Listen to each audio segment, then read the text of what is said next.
नमस्कार मंडळी. पांचाळ जनजागृती मंच तर्फे आपल्या सर्व विश्वब्राह्मण समाजाचा इथे स्वागत आहे. आपल्या सर्व मान्यवरांचं इथे स्वागत आहे. आज 2026 विश्वकर्मा दैवज्ञ समाजातील थोर समाजसेवक जगन्नाथ उर्फ नाना शंकर शेठ यांच्या पुण्यतिथीनिमित्त आपण इथे उपस्थित झालेलो आहोत. पांचाळ जनजागृती मंचने याआधी अनेक उपक्रम केलेत.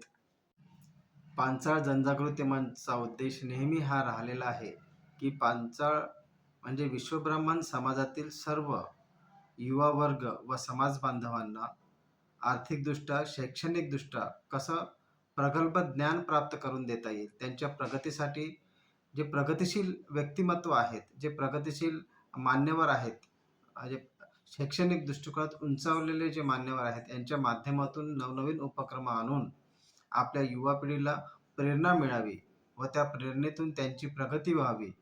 या पद्धतीनं आपला समाज चांगल्या पद्धतीनं प्रगती करेल या दृष्टिकोनातून नवनवीन चर्चा आपल्या सर्वांमध्ये व्हावी, हा आमचा पांचाळ जनजागृती मंचचा उद्देश आहे. ते या मंचशी जुडावं. आमचे जे काही कार्यक्रम होतात, ऑनलाईन कार्यक्रम होतात, त्या ऑनलाईन कार्यक्रमाचा लाभ घ्यावा व आपल्या समाजाच्या प्रगतीसाठी म्हणजे आपल्या सर्वांसाठी, आपल्या स्वतःसाठी या कार्यक्रमात सर्वांनी लाभ घेऊन प्रगती करावी. त्यांची मुलाखती व शैक्षणिक उपक्रम राबवत आलेले आहोत, ज्यामध्ये आम्हाला अनेक रत्न लाभलेले आहेत. जसे doctor Avinash Challelwar sir, doctor Sudhakar Pandit, doctor Sudhir आकोजवारजी, प्रोफेसर सुधीर कलास्केवारजी, प्रोफेसर आनंद मधुपवारजी, प्रोफेसर पुंडलिक कविराजवारजी, डॉक्टर रवी कटलावारजी, डॉक्टर लिंगोजवारजी, डॉक्टर मनीषा कटलावार आणि विशेष म्हणजे माननीय श्री रमेशचंद्र दीक्षित काका, असे अनेक रत्न आम्हाला या मंचवर मिळाले. व यासोबत अशी मोठी लिस्ट आहे जे शैक्षणिक दृष्टिकोनातून प्रगल्भ असून इथे समन्वयक म्हणून काम करत आहेत. त्यांनाही मी आदरणीय सर्वांचं मी इथे स्वागत करतो. आणि विश्वकर्मा समाजाच्या सामाजिक, साहित्य आणि सांस्कृतिक जनजागृतीसाठी सातत्याने कार्य करणारे आपल्या विश्वब्राह्मण समाजाचे प्रेरणास्थान व्यक्तिमत्व आणि आपल्या गौरवशाली इतिहास समाजासमोर आणणारे ज्येष्ठ लेखक, इतिहास व पुरातत्वशास्त्र अभ्यासक व संशोधक मान्य डॉक्टर चक्रपाणी चोप्पावर यांना मी विनंती करतो की त्यांनी आजच्या कार्यक्रमाची धुरा सांभाळावी व आम्हा सर्वांना जगन्नाथ उर्फ नाना शंकर शेठ यांच्याबद्दल महत्त्वपूर्ण माहिती सांगावी. पांचाळ जनजागृती मंचच्या वतीने हा कार्यक्रम आपणासमोर आम्ही दरवेळेस साजरे करीत असतो. यावेळेस आपल्या दैवज्ञ समाजाचे विश्वकर्माचे जे 5 घटक आहेत, मनुमया त्वष्टा शिल्पी दैवज्ञ, यापैकी दैवज्ञ समाजाचे थोर पुरुष, दूरदर्शी व्यक्तिमत्वाचे असे एक व्यक्ती मागच्या शतकामध्ये होऊन गेलेत आणि त्यांनी पूर्ण भारताचं, आधुनिक भारताला जन्मास घातलं असं म्हणायलाही हरकत नाही. तर ते नाना शंकर शेठ, त्यांचं नाव जगन्नाथ, परंतु त्यांना सारे लोक नानाच म्हणायचे. त्याच्यामुळे मी इथे जो उल्लेख करतो तो जगन्नाथ शंकर शेठ यांचा नाना म्हणूनच उल्लेख करतो. तर ते आपल्या समाजाला प्रेरणादायी आणि महत्त्वाचं म्हणजे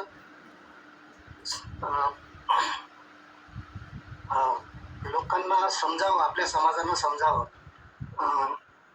एक मी पद्माताई सुतार यांना इथे आलेले आहेत, नवीन आहेत, त्यांचंही स्वागत करूया. तर ते पुण्याच्या चिंचवडला राहतात, ते इथे आलेले आहेत. हा, तर आपण जगन्नाथ उर्फ नाना शंकर शेठ यांच्या बद्दलची माहिती जी काही आहे, मी ती 1993 मध्ये एक लेख लिहून आपल्या विश्वकर्मा पत्रिकेत दिला होता. आणखी दुसरा एक लेख लिहून मी राजकीय लोकांनाही पाठवलं. ते मी पुढे वर्णन करतोच आहे. तर पहिल्यांदा मी तो लेख आपणासमोरच तसाच वाचून दाखवतो. अन्य गोष्टी त्याच्या संबंधी मग आपल्याला काही शंका असल्यास आपण चर्चा करूया. तर दूरदर्शी व्यक्तिमत्वाचे थोर समाजसेवक जगन्नाथ उर्फ नाना शंकर शेठ हे आधुनिक भारताच्या जडणघडणीत ज्या अनेक द्रष्ट्या व कर्त्या विचारवंताच्या भरीव वाटा ज्यात आहे, त्यात नामदार जगन्नाथ शंकर शेठ यांना अग्रक्रम द्यावा लागतो. वैज्ञानिक शोध आणि औद्योगिक क्रांतीने मानवी समाजाला जी नेत्रदीपक कलाटणी मिळाली व मानवी जीवन भौतिक साधन संपत्तीने समृद्ध झाले, त्या साऱ्या परिवर्तन प्रक्रियेला भारतीय समाज व्यवस्थेत रुजवण्याचे मौलिक कार्य नाना शंकर शेठ यांच्या दूरदर्शी व्यक्तिमत्वाने केले आहे. भारतात आगगाडी मेडिकल कॉलेज प्राथमिक स्तरापासून उच्च स्तरापर्यंत शिक्षण, चित्रकला आणि विधी महाविद्यालय इत्यादी लोकोपयोगी उपक्रम भारतीय समाज जीवनात कार्यान्वित होण्यास जगन्नाथ शंकर शेठ यांचा सिंहाचा वाटा आहे. हे आतापर्यंतच्या सर्व विवेचक आणि समीक्षकांनी निर्विवादपणे मान्य केले आहे. सतीबंदीसारख्या सामाजिक सुधारणेकडेही त्यांच्या द्रष्ट्या व्यक्तिमत्वाने तितकेच जागरूकपणे लक्ष दिले आहे व मौलिक परिवर्तन घडवून आणण्याची कामगिरी बजावली आहे.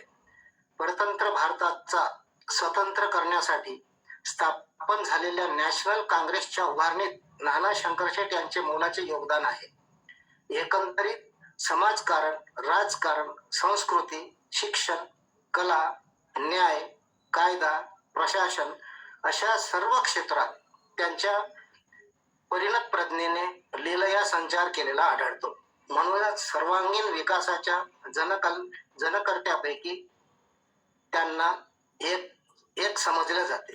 आज औद्योगिक दृष्टीने भरभराटीस आलेल्या व देशाची व्यापारिक राजधानी ठरलेल्या मुंबई शहरास घडविण्याचे ऐतिहासिक श्रेय जगन्नाथ शंकर शेठ यांनाच दिले जाते व त्यांना आधुनिक मुंबईचे शिल्पकार संबोधण्यात येते. महाराष्ट्रातील प्रसिद्ध लेखक आचार्य प्र.के. अत्रे तर त्यांना मुंबईचे अनभिषिक्त सम्राट या बिरुदाने त्यांच्या द्रष्टेपणाचा गौरव करतात. अशा विश्वकर्मा वंशीय दैवज्ञ परिवारात जन्म घेतलेल्या या थोर विचारवंताच्या जीवन कार्याचा धावता आढावा त्यांच्या 161व्या पुण्यतिथी निमित्ताने घेण्यात येत आहे. नामदार जगन्नाथ शंकर शेठ मुरकुटे, त्यांचं आडनाव मुरकुटे, हे नाना शंकर शेठ या नावानेच अधिक परिचित होते. त्यांचा जन्म 10 फेब्रुवारी 1803 रोजी ठाणे जिल्ह्यातील मुरबाड या गावी दैवज्ञ कुटुंबात झाला. त्यांच्या वडिलांचे नाव शंकर शेठ व आईचे नाव भवानी. सोबत श्रीमंती घेऊनच नाना जन्माला आले. म्हैसूरच्या 1799च्या टिपू इंग्रज युद्धात त्यांचे वडील शंकर शेठ यांनी व्यापार उद्योगशीलतेने अमाप पैसा मिळवला होता. नानाचे आजोबा बाबुल शेठ घोडबंदर मुंबई येथे घाऊक मालाचा मोठा व्यापार करीत. व्यापारासाठी म्हणून ते मुंबईलाच स्थायिक झाले होते. त्यावेळेस महाराष्ट्राची राजकीय परिस्थिती झपाट्याने बदलत होती. इसवी सन 1818 मध्ये पेशव्यांचे राज्य बुडले आणि इंग्रजी अंमल सुरू झाला. नानांनी स्वराज्याचा सूर्य प्रत्यक्षात बुडताना पाहिला होता. येणाऱ्या इंग्रजी राज्यात स्वतःचे भवितव्य काय हे लोकांना कळेनासे झाले होते. त्या काळात आजच्या सारख्या शाळा महाविद्यालयांचा सुळसुळाट झालेला नव्हता. तरी कठोर परिश्रमाने नानांनी मराठी, गुजराती, संस्कृत व इंग्रजी या भाषेत प्रावीण्य संपादित केले होते. अंगभूत कुशाग्र बुद्धिमत्ता आणि लोकविलक्षण व्यक्तिमत्व यामुळे इंग्रज शासकर्त्यावरती आपला प्रभाव निर्माण करण्यात नाना लवकरच यशस्वी झाले. द्रष्टा, शिक्षणप्रेमी. पेशवाई बुडविल्यानंतर नव्या राजवटीचा पाया कसा घालावा हा प्रश्न जेव्हा तत्कालीन मुंबईचे गव्हर्नर माउंट स्टुअर्ट एल्फिन्स्टन यांना पडला, तेव्हा नानांनी त्यांना विद्यादानाचा पहिला सल्ला दिला. त्यावेळेस नाना अवघे 20-21 वर्षाचे होते. एल्फिन्स्टनने ख्रिस्ती मिशनऱ्यांच्या सहाय्याने ज्ञानप्रसाराचे कार्य सुरू केले, परंतु जनतेचा या इंग्रजांसारख्या परकीयांच्या लोकोपयोगी कार्यावर तेवढा विश्वास बसला नाही. तेव्हा नानांनी स्वतः पुढाकार घेऊन बॉम्बे नेटिव्ह एज्युकेशन सोसायटी ही संस्था 1832 साली काढली. शिक्षण प्रचार करणारी देशी माणसांची ही पहिली सार्वजनिक संस्था म्हणून आज तिला ऐतिहासिक महत्त्व लाभले आहे. इंग्रजी आमदानीत मराठी माणसांची पहिली विद्वज्जनांची पिढी निर्माण करण्याचे कार्य नानाच्या पुढाकाराने गतिमान झाले, हे विसरून कसे चालेल. पुढे एल्फिन्स्टन साहेब निवृत्त झाल्यानंतर त्यांच्या लोकोपयोगी कार्याचे चिरंतन स्मारक करावे म्हणून नाना शंकरशेठ यांनी परिश्रम घेऊन 4.5 लाख रुपये फंड जमविला व त्यातून उच्च शिक्षणासाठी एल्फिन्स्टन कॉलेज उघडण्यात आले. नाना जिवंत असेपर्यंत त्यांचे विश्वस्त होते. शिक्षण प्रचाराचे कामावर नियंत्रण असावे म्हणून बोर्ड ऑफ एज्युकेशनची स्थापना केली होती. त्या बोर्डातील 3 भारतीय सभासदात नाना हे एक होते. बाकीचे 2 सभासद दरवर्षी बदलत असत, परंतु नाना मात्र शेवटपर्यंत कायम सदस्य राहिले होते. 1845 मध्ये दादाभाई नौरोजी, डॉक्टर भाऊदाजी आणि विश्वनाथ नारायण मंडलिक यांच्या प्रेरणेने students literary and scientific society मुंबईत काढली. त्यांचे हे नाना मुख्य आधारस्तंभ होते. या संस्थेच्या विद्यमाने 1849 साली नानांनी आपल्या स्वतःच्या घरात मुलींची शाळा काढली.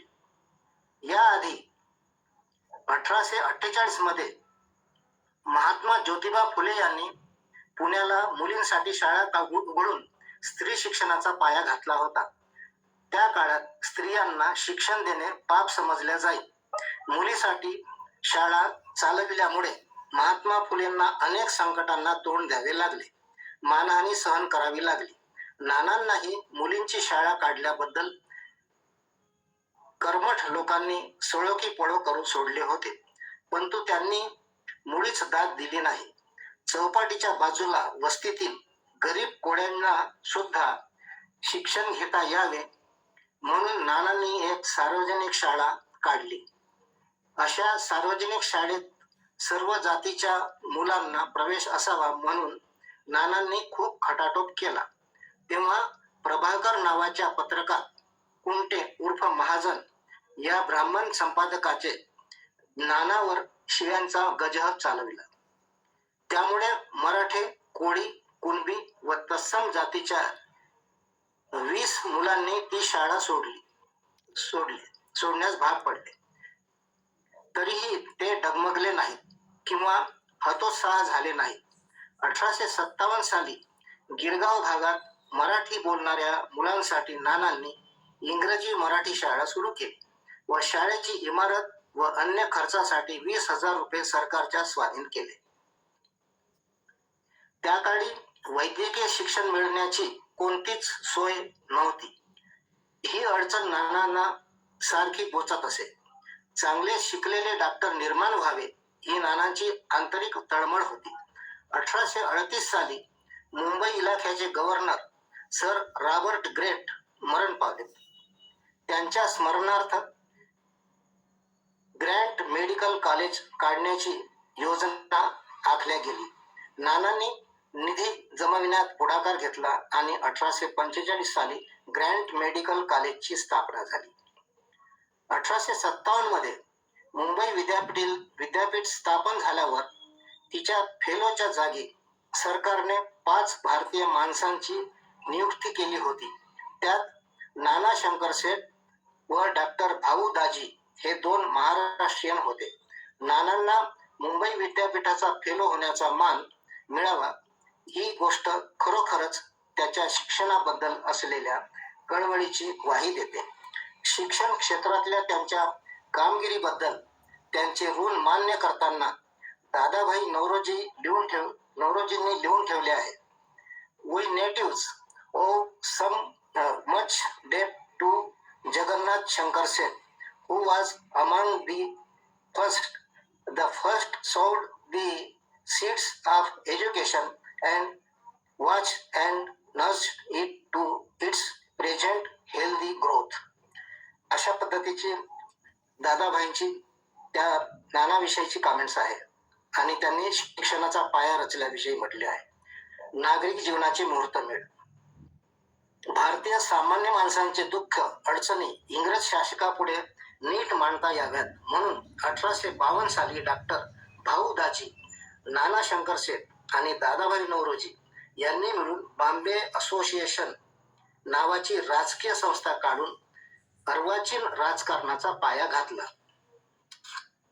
पुढे मुंबईला 1885 मध्ये राष्ट्रीय सभा भरली.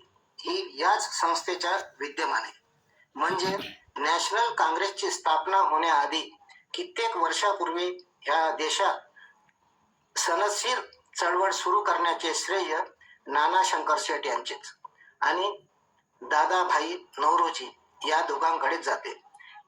या साऱ्या धडपडीमुळे जगन्नाथ शंकर शेठ मुंबई इलाख्याच्या कौन्सिलात निवडून आले. इंग्रजांच्या कौन्सिलात निवडून आलेले नाना हे पहिलेच भारतीय गृहस्थ होते. त्यांच्या 4.5 वर्षाच्या कारकिर्दीत त्यांनी लोकहिताची विपुल कामे केलीत. 1864 मध्ये त्यांनी म्युनिसिपल ऍक्ट पास करून घेतला. जेव्हा मुंबई शहराच्या आरोग्य आणि सुखसोयीच्या व्यवस्थेसाठी कमिशन नेमण्यात आले तेव्हा नानाची त्या कमिशनवर नेमणूक झाली. पुढे ह्याच कमिशनचे म्युनिसिपल कॉर्पोरेशनमध्ये रूपांतर झाले. इंग्रज राज्यकर्ते समाजातील सन्माननीय, प्रतिष्ठित, वजनदार परंतु निवडक व्यक्तींना जस्टिस ऑफ पीस म्हणून नेमत असत. व्हिक्टोरिया राणीने असे 12 JP जस्टिस ऑफ पीस नेमले होते. त्यातील 4 महाराष्ट्रातील होते. नाना शंकर शेठ एक होते महाराष्ट्रातील. अशा JPचे त्या काळात मोठे महत्व होते. त्यावेळी खुनांचे खटले सुप्रीम कोर्टाच्या सेशन पुढे चालत. त्यात 24 इंग्रज पंच असत. नानांनी त्या पंचात भारतीय माणसाचा समावेश असावा म्हणून फार खटपट केली. पुढे त्यांच्या प्रयत्नांना यश येऊन 1836 साली गव्हर्नर सर जॉन माल्कम यांनी भारतीय लोकांचा सहभाग मान्य केला. गोऱ्या लोकांना मिळणाऱ्या सोयी सवलती व अधिकार हे भारतीय लोकांनाही मिळावेत म्हणून नानांनी सतत पिच्छा पुरविला व अपेक्षित काम पदरात पाडून घेतले. मुंबई शहरात ज्या विविध समाजोपयोगी संस्था स्थापन झाल्या त्या सर्वांशी नानाचा प्रत्यक्ष अप्रत्यक्ष संबंध राहिला आहे. टाउन हॉलमधील रॉयल एशियाटिक सोसायटीचे प्रचंड ग्रंथालय नानांच्या मदतीनेच उभारण्यात आले. ॲग्रिकल्चरल सोसायटी व जिओग्राफिकल सोसायटीच्या निर्मितीत नानाचे सहकार्य होतेच. राणीच्या बागेचे उद्घाटनही त्यांच्याच हस्ते झाले होते आणि तेथील ग्रंथालयाचा त्यांनी आर्थिक मदत सुद्धा केली होती. नानांच्या प्रयत्नाचे एक महत्वाचे फलित म्हणजे भारतात झालेली आगगाडीची सुरुवात. 1843 मध्ये नाना शंकर शेठ, सर जमशेदजी आणि काही युरोपियन व्यापारी यांनी मिळून रेल्वे कंपनी स्थापन केली आणि आगगाडी सुरू करण्याविषयी इंग्लंडच्या संसदेला अर्ज केला. त्यांच्या योजनाबद्ध प्रयत्नांना व परिश्रमांना यश आले व 16 एप्रिल 1853 रोजी मुंबईपासून ठाण्यापर्यंत आगगाडी धावली. या भारतीय रेल्वे कंपनीचे एक कार्यालयही नानाच्या भव्य वाड्यात काही काळ होते. पुढे भारतीय रेल्वे ही दळणवळणाचे व आधुनिक प्रगतीचे महत्वाचे माध्यम ठरले. परंतु त्यामागची खरी खटपट नानांची होती. इंग्लंडमधले गॅसचे दिवे पाहून नानांनी मुंबईत गॅसचे दिवे आणले. त्यासाठी चिंचपोकळीला गॅस कंपनी सुरू केली. विरार तलावातून मुंबई शहराला पाणी पुरवठा करण्याची मूळ कल्पना नानांचीच होती. अशा विधायक व समाजोपयोगी नवनव्या उपक्रमाचे ते जनकच होते.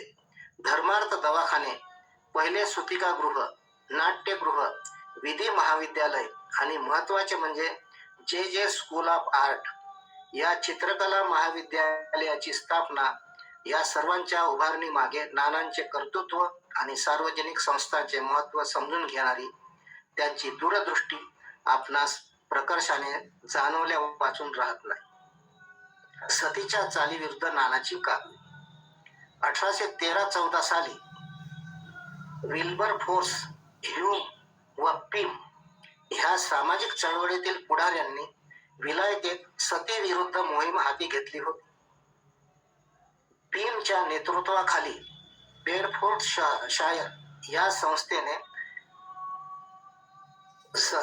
कॉमन्स संसदेपुढे आपला अर्ज गुदरला.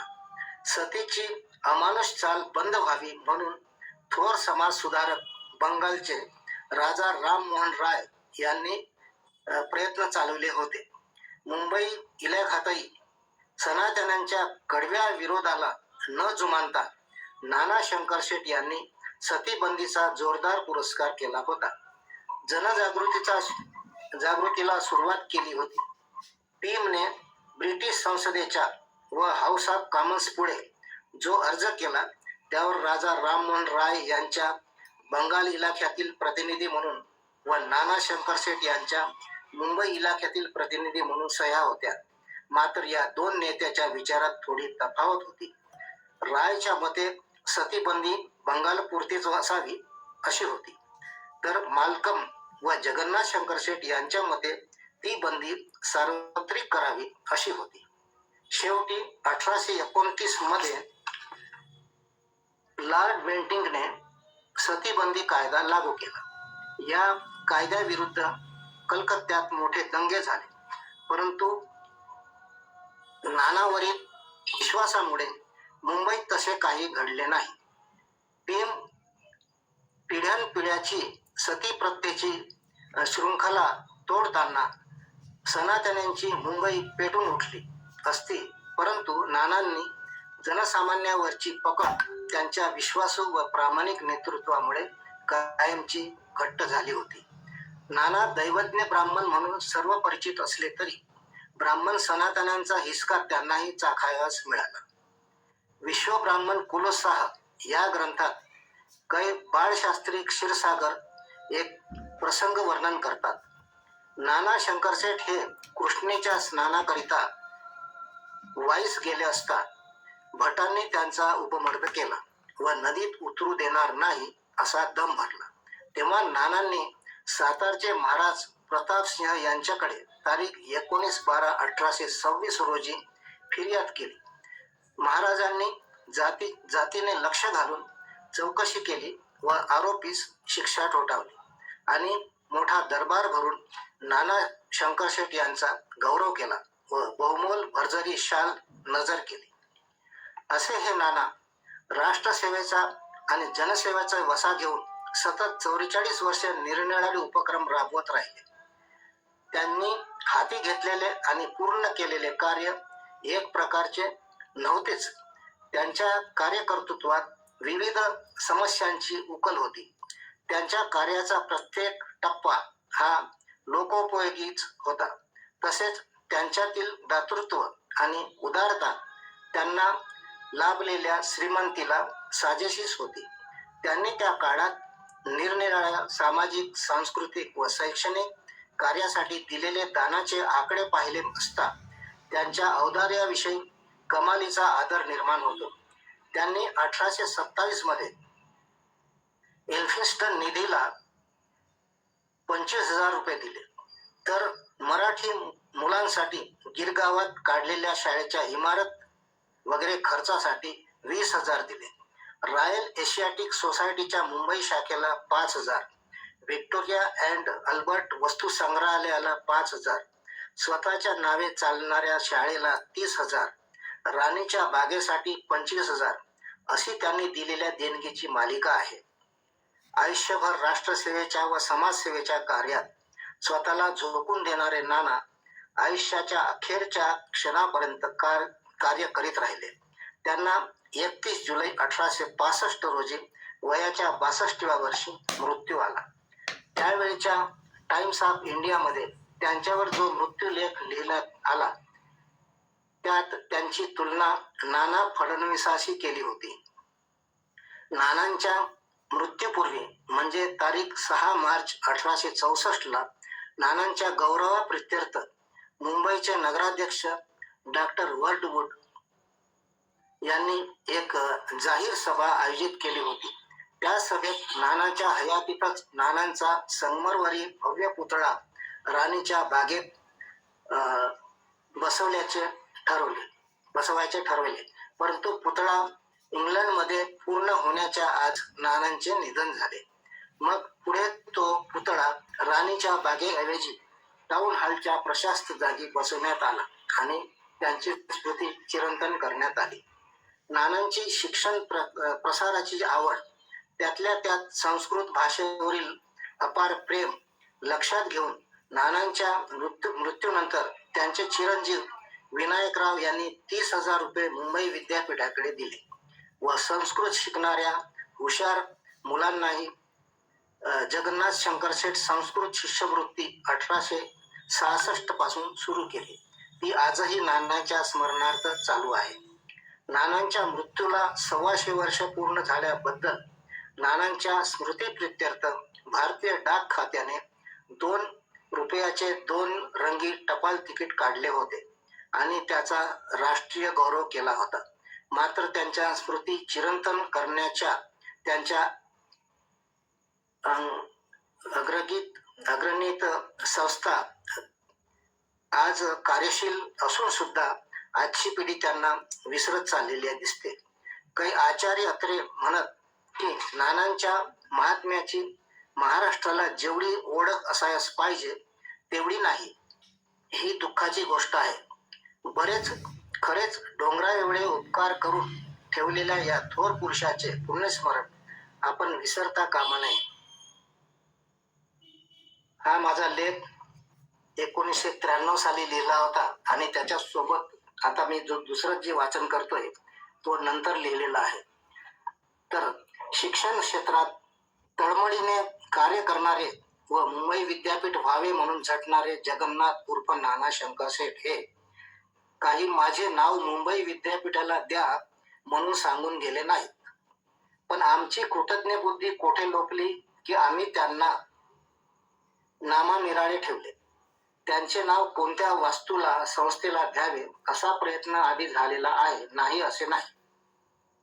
नाना शंकरशेठ यांच्यावर काढलेल्या टपाल तिकिटाचा प्रकाशन समारंभ शिवाजी पार्क येथील स्वातंत्र्यवीर सावरकर राष्ट्रीय स्मारक सभागृहात तेव्हाचे महाराष्ट्राचे उद्योग मंत्री माननीय विलासराव देशमुख यांच्या हस्ते शुक्रवार दिनांक 15/2/1991 रोजी संपन्न झाला.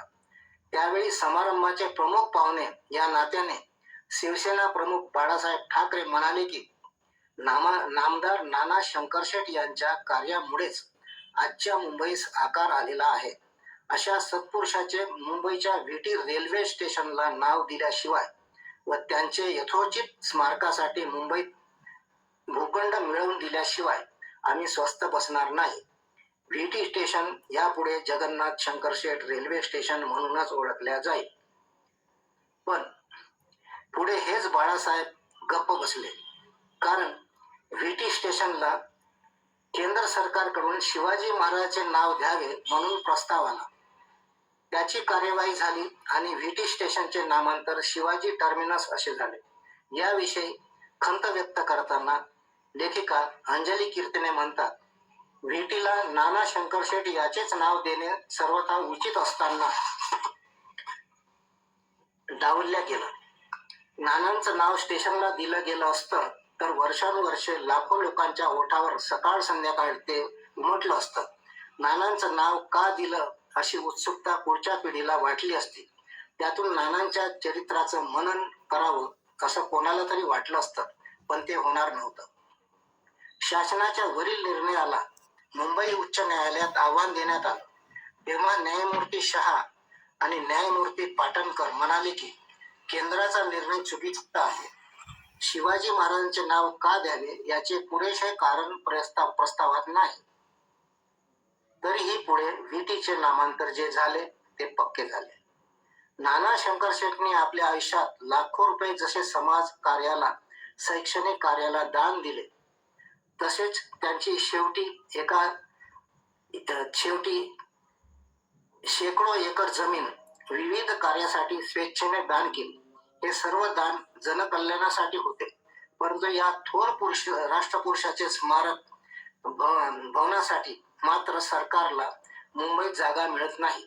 मुंबईतील मोक्याच्या ठिकाणी सरकारचे मोठे भूखंड अन्य संस्थांना सहज उपलब्ध होतात, परंतु मुंबईच्या या आद्य शिल्पकाराच्या स्मारकासाठी 1 एकराचा भूखंड मिळू नये ही खचितच नामुष्कीची बाब आहे. नानांच्या स्मरणासाठी इंदू मिलचा भूखंड मिळावा म्हणून मुंबई महानगरपालिकेत झालेल्या सुधार समितीच्या बैठकीत वादळी चर्चा झाली, पण तो भूखंड मिळू शकला नाही. नानांच्या जन्मदिनाच्या निमित्ताने मुंबईत घेतलेल्या एका कार्यक्रमाच्या अध्यक्षस्थानी न्यायमूर्ती BN श्रीकृष्ण होते.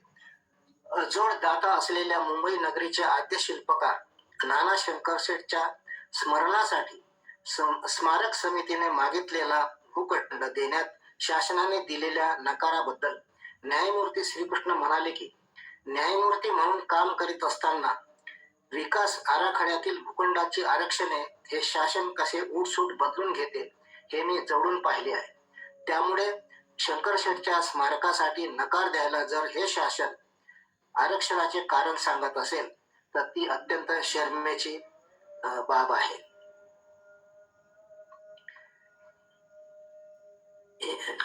हा मजकूर आहे 12/2/2014. मग बऱ्याच प्रयत्नानंतर मुंबईतील दोस्ती एकर येथील 1,500 चौरस मीटर जागेत आता कुठे नानांचा अर्धपूर्णाकृती पुतळा उभारून नानांचे स्मारक बनवले जात आहे. मुंबई कुलगुरू डॉक्टर राजन वेळुकर यांनी मुंबई विद्यापीठाला नाना शंकरशेठचे नाव द्यावे या शंकरशेठ समितीच्या मागणी संदर्भात म्हणाले होते की विद्यापीठाचे नामांतर हा अधिसभेच्या त्याबद्दल कोणतेही आश्वासन होऊ शकत नाही. हे आहे 12/2/2014. मग पुणे विद्यापीठाला सावित्रीबाईचे नाव कसे मिळाले या शीर्षकाचा एक लेख तरुण भारत 14च्या अंकात छापून आला. आमदार सुधीर भाऊ मुनगंटीवार यांच्या पुणे विद्यापीठाचे नामविस्तार झाले. विद्यापीठांना नवे नामविधान प्राप्त झाले, परंतु 1991 पासून मुंबईत नाना शंकरशेठ यथोचित स्मारक दिवंगत बाळासाहेब ठाकरे सारखे दिग्गज झटत असताना सुद्धा मागणीतील सातत्य आणि नेत्याचे आश्वासन कायम राहू शकते याचे आम्हा महाराष्ट्रीयांना मोठे दुःख होते. तरी आजच्या राजकर्त्यांनी मुंबई विद्यापीठाला नाना शंकरशेठ यांचे नाव देण्यासाठी आपली शक्ती खर्च करतील, तरी हेही नामविस्तार अशक्य नाही. यात कार्यकर्त्यांच्या कर्तबगारीचा आणखी एक शिरपेच चढेल. अशा पद्धतीने नाना शंकरशेठ यांच्याबद्दलची माहिती मी आपणास दिली. नाना शंकरशेठ किती थोर होते याविषयी आपल्याला आता शंका राहिलेली नाही आणि भरपूर माहिती पण झालेली आहे असं मला वाटते. तर या संबंधी कोणाला काही प्रश्न विचारायचे असल्यास विचारू शकता. आणि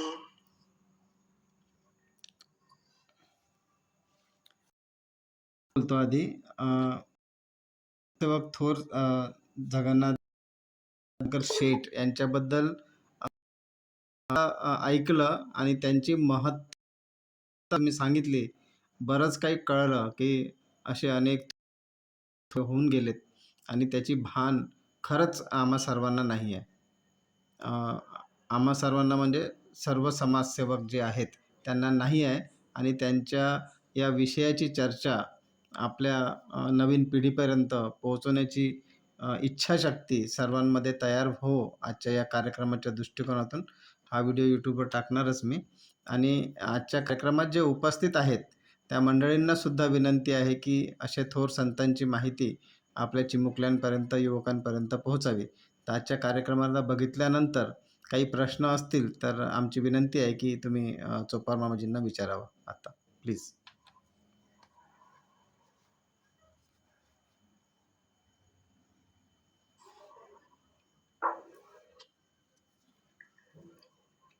काही प्रश्न पण असू शकतात किंवा थोडक्यात चर्चा पण म्हणता येईल जर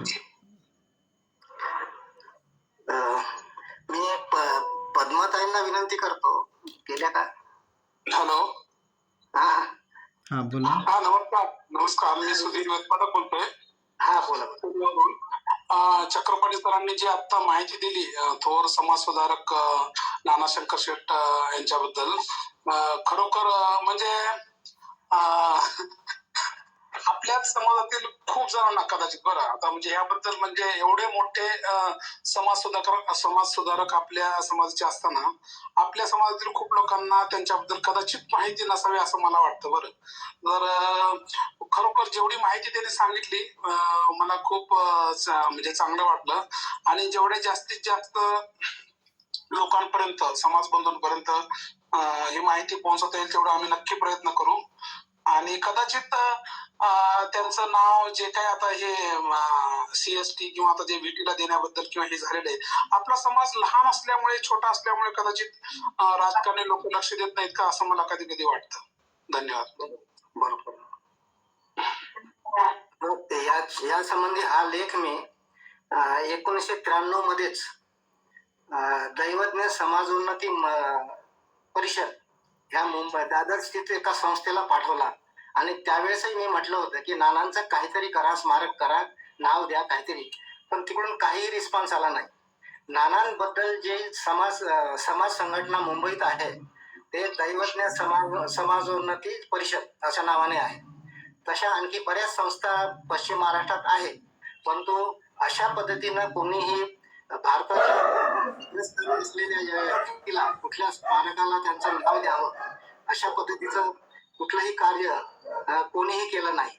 त्यानंतर मी आता 3-4-5 वर्षापूर्वी एक लेख लिहिला आणि तो मुनगंटीवार पर्यंत मी पोहोचवला आणि याची कॉपी सुद्धा दैवज्ञ समाजोन्नती परिषदेला दिली की माझा असा हेतू होता की सर्व विद्यापीठांना मोठ्या काही लोकांचं नाव दिलेलं आहे. नागपूर विद्यापीठाला राष्ट्रसंत तुकडोजीचं नाव मिळालं आहे व अमरावती विद्यापीठाला आपले दादासाहेब गाडगे बाबाचं नाव मिळालं आहे. पुणे विद्यापीठाला सावित्रीबाईचं नाव मिळालं आहे. मग आता राहिलं एक मुंबई विद्यापीठ महाराष्ट्रातलं, त्याला तुम्ही शंकर शेठचं नाव द्या, कारण त्यांच्यासाठी त्या विद्यापीठाच्या उन्नतीसाठी आणि निर्मितीसाठी नानांनी झटलेला आहे. नाना काही असं सांगून नाही गेले की माझं नाव द्या म्हणून, पण आमची जबाबदारी ठरते की त्यांचं सुद्धा नाम निर्देशन तिथे व्हावं. यासाठी मी तो लेख लिहिला, तो नंतरचा मी वाचून दाखवला तो, आणि अगदी तारखेसकट त्याच्यावरती काय काय चर्चा केली महाराष्ट्रात हे सुद्धा मी दिलेलं आहे. पेपरचे नाव सुद्धा आहे, तारीख सुद्धा आहे, नाही. तर अशा पद्धतीनं प्रयत्न केलेला आहे, परंतु तसा प्रयत्न सामाजिक पातळीवर, मोठ्या पातळीवर, आता आपण इथे राहून तर काही करू शकत नाही, पण मुंबईच्या लोकांनी ते करायला पाहिजे असं मला वाटते आणि तसं काही झालेलं नाहीये. आणखी कोणी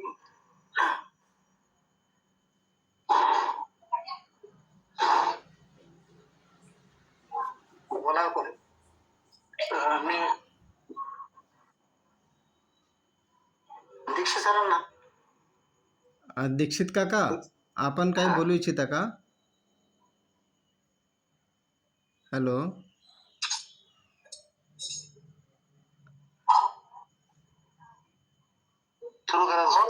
दीक्षित सरांचा आवाज येत नाहीये. हा नाही माईक सुरू करा. हा झाला, माईक चालू झाला, बोला ना प्लीज. डॉक्टर चक्रपाणी चोप्पावरांनी अतिशय छान माहिती दिली, विस्तृत माहिती दिली, तळमळ व्यक्त केली की नाना शंकर शेठांचं नाव मुंबई विद्यापीठाला मिळावं. रास्त मागणी आहे ही. पण जसं आता एका समाज बंधूंनी सांगितलं की जोपर्यंत रेटा राहत नाही राज्यकर्त्यांच्या मागे, शासनकर्त्यांच्या मागे, तोपर्यंत ते हलत नाही. नाना शंकर शेठ दैवज्ञ समाजाचे होते म्हणून त्यांच्याविषयी आपल्याला आपुलकी आहे, पण बद्दल भूषण आहे. कारण जी मुंबई आज राजधानी म्हणून ओळखले जाते ते एका बेटातून एवढ्या अवस्थेप्रत रूपांतर होण्यासाठी जो जी कर्तबगारी आहे ती अख्ख्या मराठी माणसांना माहिती आहे. असं असताना सुद्धा त्यांचं नाव का मागे पडावं हा खरंच चिंतेचा विषय आहे, विचाराचा विषय आहे. एक मनात विचार येतोय, नाना शंकर शेठ दैवज्ञ समाजाचे, ठीक, आपण आपली पंचायत अशी आहे. वास्तविक हा प्रश्न आता इथे उपस्थित करण्याचं तसं काही कारण नाही, पण मनात एक विचार हा येतो की इतर आपल्या समाजातले लोक हा विचार करत असतील का की आपण तर पांचाळ आहोत. आता अलीकडे विश्वब्राह्मणी म्हणायला लागलो, हे दैवज्ञ कुठून आलं? दैवज्ञ आहोत का आपण? मान्यता आहे का सगळ्यांची? आणि त्यामुळे नाना शंकर शेठांना आपलं म्हणावं का, असा कदाचित प्रश्न म्हणा इतर समाज बंधूंच्या मनात येत.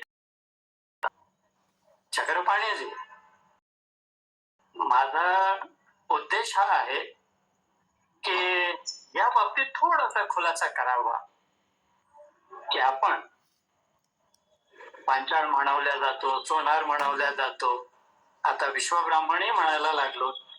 हे दैवज्ञ मध्ये आपण बसतो का? इश्क माझी नाही, मला खात्री आहे. मला खात्री आहे आपण दैवज्ञ आहोत. पण ही समज इतरांपर्यंत कितपत पोहोचली मला स्वतःला शंका वाटते. आपण खुलासा केलं तर जास्त बरं राहील. म्हणजे मग नाना शंकर शेठ आपले कसे आणि अशा कुळाची नररत्न जन्माला आली, ज्या ज्ञातीत जन्माला आली, त्यात आपला जन्म झाला, ही आपल्यासाठी अतिशय अभिमानाची बाब आहे असं सगळ्यांना वाटते. नाहीतर एका थोर पुरुषाचा परिचय आपण ऐकला असंच कदाचित इतरांना वाटण्याची शक्यता आहे. बरोबर. तर नाना शंकर शेठ हे ज्या काळात होऊन गेले त्या काळात त्यांच्या नजरेसमोर पूर्ण देश होता. एक म्हणजे त्यांच्या समोर एक समाज नव्हता तर अख्खा देश होता. आणि ते मुंबईला असल्यामुळे त्यांच्या नजरेत ज्या ज्या सुधारणा घडवून आणता येईल त्या मुंबईत घडवून आणायच्या एक ध्येय. त्यांच्याजवळ पैसा आणि उदारता होती आणि कुठे अडत होता त्यावेळेस. आणि म्हणून नाना शंकरला पैसा उधळला आणि तसं करत असताना ते एखाद्या करत नव्हते. लिहिणाऱ्या डॉक्टर माधवराव पोतदार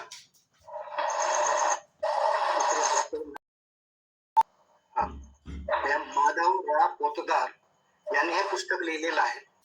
ह्या पुस्तकात त्यांनी म्हटलेलं आहे की ते कधी आपल्या समाजाचा विचार करत नव्हते, म्हणजे स्वतःच्याही समाजाचा विचार. नजरेसमोर देश आणि राष्ट्र होत. नाही चक्रपाणीजी, माझा प्रश्न तो नव्हता. मी त्याकडे येतो परत. तिकडे येतो. तर भारताचा पहिला राष्ट्रपुरुष असं नाव दिलेलं आहे ह्या पुस्तकाचं. या पहिला राष्ट्रपुरुषावरतीही काही ऑब्जेक्शन लोकांनी घेतले आहे, मी ते वाचलेलं आहे. तर असो तो अलग भाग.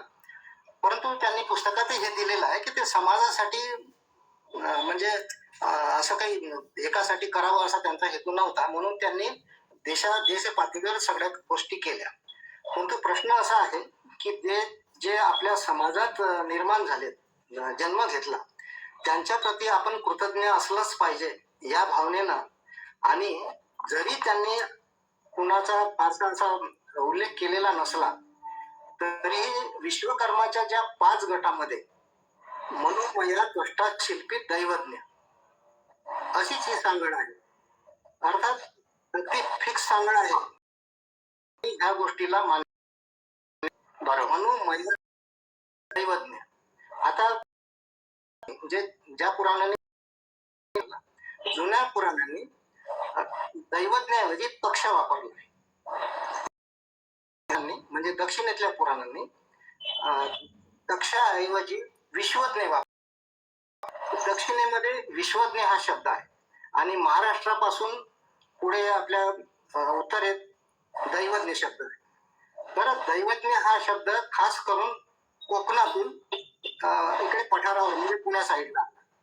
तर दैवज्ञ हे एक वेगळी कॅटेगरी आहे जी पूर्वी विश्वकर्माला संलग्न नव्हती असं मी म्हणतो. म्हणजे अर्थात असं कुठे पुस्तकात पुराणात लिहिलेलं नाही आहे, परंतु ती एक उत्क्रांत झालेली नंतर आलेली एक, ज्यांचा उद्योग वैद्यकीय आणि शिल्पकाम हे सगळं होतं.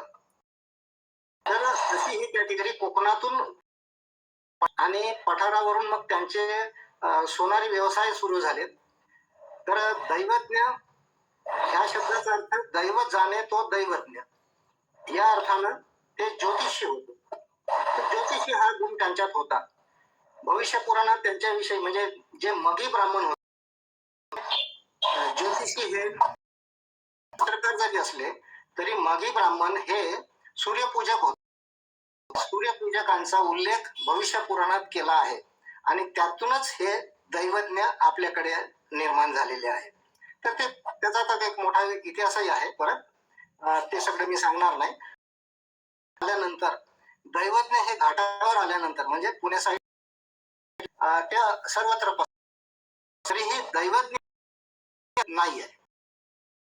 गुजरात आणि महाराष्ट्रभरच आहे, गुजरातही पण मध्ये पण नाही आहे, कारण ते कोकण किनारपट्टीला उतरले आणि ते इकडे सर्वत्र पसरलं. आणि दैवज्ञ हा शब्द नंतर हळूहळू दक्षिणात लोकांना समजला आणि आपलं जे कॉन्स्टिट्यूशन बनलं विश्वकर्माचं, ते मनोमया, त्वष्टा, शिल्पी, दैवज्ञ हे कॉन्स्टिट्यूशन आहे आणि यामध्ये दैवज्ञांना समावेश करून घेण्यात आला. मी आधी सांगितलं की काही जुन्या पुराणामध्ये दैवज्ञ शब्द नाही आहे, पण तो नंतर ऍड झालेला आहे. तर अशा पद्धतीनं तो विश्वकर्मा समाजाचाच घटक आहे.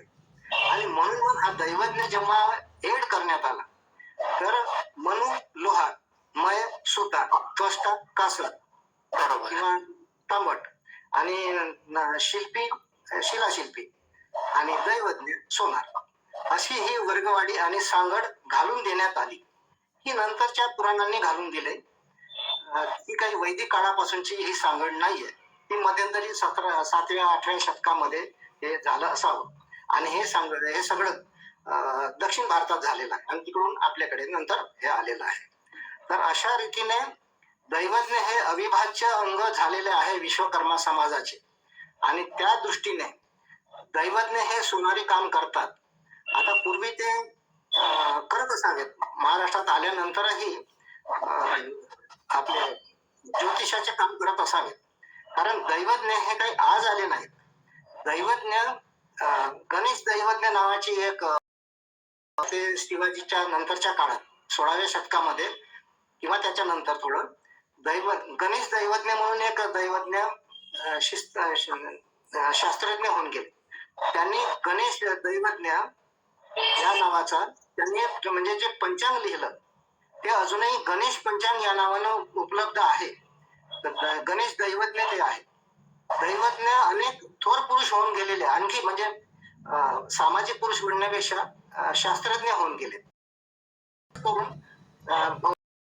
ॲस्ट्रॉलॉजी याच्यावरती ते जास्त त्यांचं हे होतं. तसाच उल्लेख केलेला आहे. ते वैद्यकशास्त्रातही तज्ञ होते. जेव्हा कृष्णाचा भगवान कृष्णाचा काहीतरी काहीतरी होते, हा बिमार पडला, तर त्याला दुरुस्त करण्यासाठी ज्या ब्राह्मणांना बोलवण्यात आलं ते कुठे होते, ते मूलस्थान इथे त्यांची कुटुंब होती. मूलस्थानला आता आपण काय म्हणतो ते पाकिस्तानात आहे. काय म्हणतो त्याचं, त्यातून त्यांना नंतर त्याच्या उपचाराने कृष्णाचा मुलगा सांब बरा झाला. त्याच्यामुळे कृष्णाने त्यांना पश्चिम किनाऱ्यावरती वसवलं. त्यांना ते 18 कुटुंब होते. त्या 18 कुटुंबांना वसवण्यात आलं आणि त्याच्यानंतर त्यांची वाढ झाली. तर ही गोष्ट अगदी जुनीच गोष्ट आहे की या लोकांना नाव प्राप्त झालं आणि दैव जाण्याच्या कामगिरीवरून दैवज्ञ हे शब्द पडला आणि तो दैवाचा अविभाज्य भाग झाला. आपण त्यांना म्हणून दैवज्ञ या मालिकेतून घेऊन पुत्र आहेत असं म्हणूया आणि ते आपले मुंबईचे दैवज्ञ आपल्याला काही देत नाही, आपल्याला विचारत नाहीत. मी अनेकदा त्यांच्याशी संपर्क म्हणजे पत्र वगैरे पाठवले आणि ह्या लेखाचं कापी पुन्हा पाठवली. ह्या लेखाच्या कापीतला जो मी सुरुवातीला वाचलेला जो मजकूर आहे सारांश वजा, तो त्यांच्या दैवज्ञ संदेश मासिकात छापला सुद्धा, परंतु त्यांनी तो मासिक मला पाठवलं नाही आणि पत्रव्यवहार केला नाही. तर असं जरी असलं तरी आपली ही एक जबाबदारी आहे की त्यांना आपलं म्हणायचं आणि दैवज्ञ जेवढे लोक दक्षिण आपल्या पश्चिम महाराष्ट्रात आहेत ते आपल्यासारखेच सगळ्या विधी करतात आहेत आणि त्यांचे मोठे मोठे संमेलन होतात आणि सर्व चालते आहे. अशा पद्धतीनं दैवज्ञाचा आपला समावेश का याविषयी मी आपल्याला सांगतो.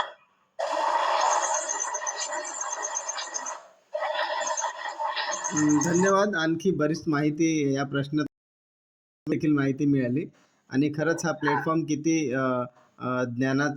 ज्ञान संपन्न करण्याचा हा विषय आहे आणि अनेक लोक याच्यापासून अनभिज्ञ राहून गेलेत. हरकत नाही, व्हिडिओ साक्षात मध्ये बसून ज्ञान प्राप्त करणे याचा आनंद जो आम्ही घेऊ शकलो त्याच्यापासून बरेच लोक अनभिज्ञ राहिले. त्याची खंत आहे. आणखी काही लोकांचे प्रश्न असतील तर प्लीज विचारावा. मी एक याच्यामधून इनिशिएटिव्ह घ्यायची इच्छा आहे माझी. डेलिगेशन आहे. आम्ही 2011 मध्ये भ्रष्टाचार विरोधी आमचे उपक्रम चालू होते. बरेच वर्ष आम्ही राबवलो. त्यातली एक टीम आहे. त्याच्यामध्ये काही ॲडव्होकेट्स आहेत, काही तज्ज्ञ लोक आहेत. तर मी त्यांच्याशी या पुन्हा एकदा एक डेलिगेशन सुधीर भाऊकडे नेऊन देऊया रायटिंगमध्ये. त्यासाठी मी तुमची परमिशन घेऊन 2-4-5 लोकांची एक बैठक घेऊया आणि नक्कीच माझ्यातर्फे तो एक प्रयत्न मी नक्की करेन रायटिंगमध्ये. सुधीर भाऊला एक विनंती आणखी करता येईल.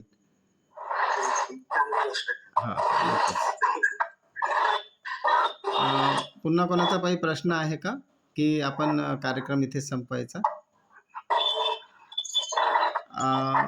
अविनाश सर, आपला काही प्रश्न किंवा काही बोलायचं असेल तर प्लीज. खरंच मला सुद्धा याबद्दल तेवढं नॉलेज नव्हतं. मुंबईला असताना फक्त मी नाव ऐकलेलं होतं. जसं चक्र सांगितलं इतिहास पूर्ण जीवन चक्र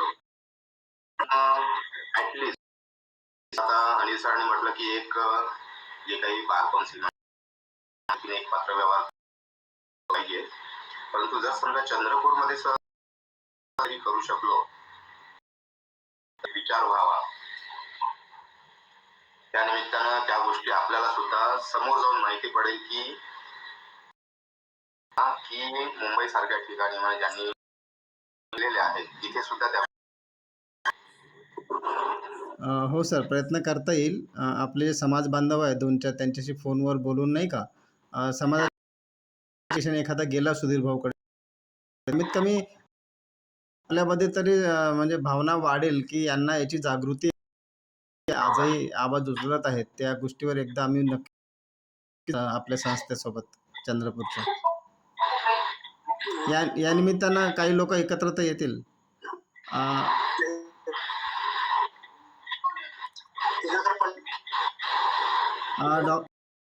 जी काही बोलू इच्छितात प्लीज बोला ना. हो.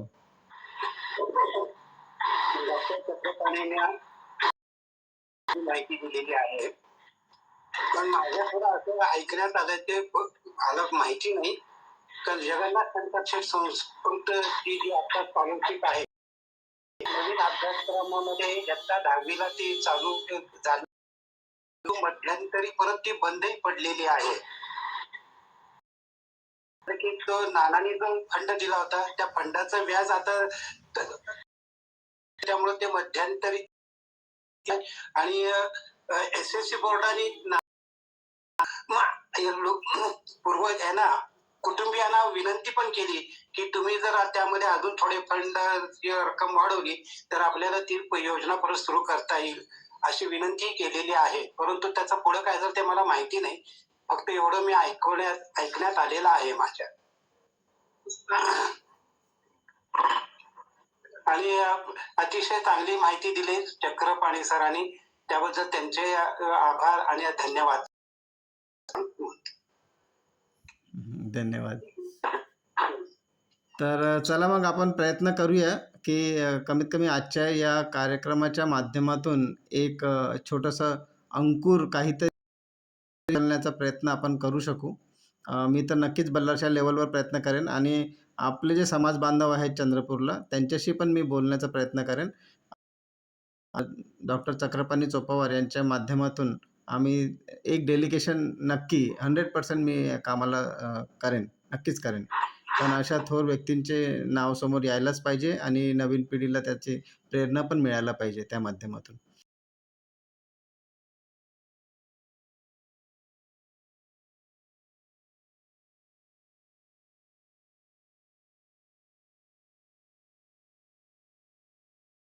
हो, हो. करूया ना. चला सर्वांना शुभरात्री. खूप खूप धन्यवाद आणि देखील आपसात करावी अशी विनंती. धन्यवाद. धन्यवाद डॉक्टर चक्रपाणी चोपावरजी. धन्यवाद दीक्षित काका. सर्वांना खूप खूप धन्यवाद.